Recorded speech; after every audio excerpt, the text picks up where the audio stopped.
বিয়ে করতেছি ভরপুর আইসা খাওয়া যায়, যদিও জানি গিফট দিবি না, সমস্যা নাই। তোর বিয়েতে আমি গিফট আনবো, এত সৌভাগ্যবান তুই না। আমি জানি তো তুই আনবিও না। সারা জীবন তোর যে সময় দিচ্ছি এটাই না। আমি মনে তোর সময় দেই নাই। প্রেমটা করছিস জীবনে না করলে বলতে পারো, অসুবিধা নেই। না, আমার সব ভালোবাসা শুধু আমার মায়ের জন্য। কখনো ভাবে কারোর সাথে প্রেম হয়, প্রেম বলতে আমি শুধু আমার মাকে বুঝি। আমার মার সাথে সব ভালোবাসা, মার সাথে সব। আমি আপনাকে একটা কথা বলতে চাই, আমি চাচ্ছিলাম যে বিয়ের পর পড়ালেখাটা চালিয়ে যাবো। বিয়ের পর তোমার যেটা ইচ্ছা তুমি সেটা করবা, তোমাকে ফুল স্বাধীনতা দেওয়া হবে। মিলা, আচ্ছা তোর বান্ধবী কত নেব? আমার তো বান্ধবী বন্ধু বলতে মিলনই আছে, ওই আসবে। ওই যে তুই দেখছিস তো আমাদের বাসায় আসে এই মহল্লারই ছেলে মিলন। মিলন খুব ভালো করেছে, কিন্তু আমি বান্ধবীদের কথা বলতেছি। আরে মামা কি বন্ধু তো বন্ধুই, ছেলে আর মেয়ে কি? না, ছেলে বন্ধু আর মেয়ে বন্ধুর মধ্যে অনেক তফাৎ আছে। কেমন কথা বললাম? আমার একটা ছেলে ফ্রেন্ড আছে, সে আমার বিয়ে করতে পারবে। আর যে ছেলের সাথে আমি বিয়ে ঠিক করবো, ওই ছেলে যদি একটা মেয়ে বান্ধবী থাকে, তাহলে আমি বলবো আমি যে বিয়ে করবো না, বিয়ে করে দিব। এত কিছু কথা বল, যা এখান থেকে। শোনো, আমার বিয়েটা আমার ফ্রেন্ড আগে মানে আসবে, ও আসবে এবং পুরো আয়োজনটা ওকে। এই কারণে যদি বিয়েটা ভাঙে, এরপরে আমি আর এসবের মধ্যে। মিলা, আমার একটা অনুরোধ রাখছি, তুই মিলনের সাথে আর কোনো যোগাযোগ রাখিস না। তোর বিয়ের জন্য একটা আলাদা প্ল্যান করছি, একদম তাক লাগাই দিব সবাই।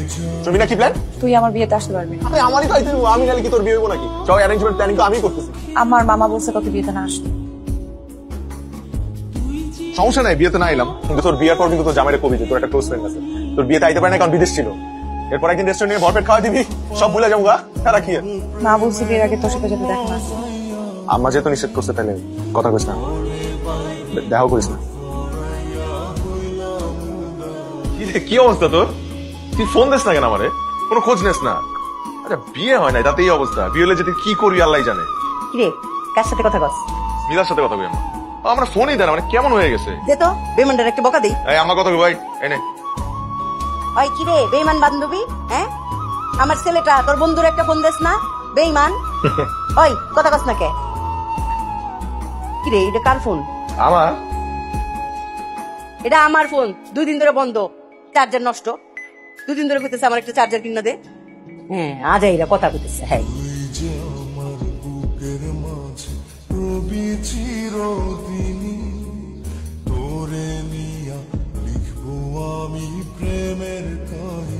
কিরে 3 দিন পরে বলে মিলার গায়ে হলুদ?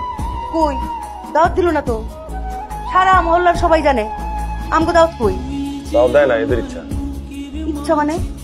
আরে নীলার মার সাথে আমার কত ভালো সম্পর্ক, তোর বান্ধবী মিলা। আরে আজব, বিয়েতে দাওয়াত দিলে কি আমি বিয়েটা ভাঙিয়ে দিতাম?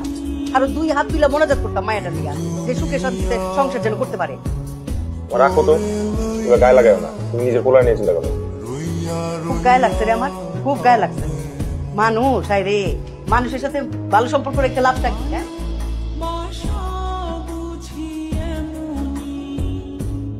হ্যালো, তুই কি আমার সাথে একটু দেখা করতে পারবি? কখন? কালকে।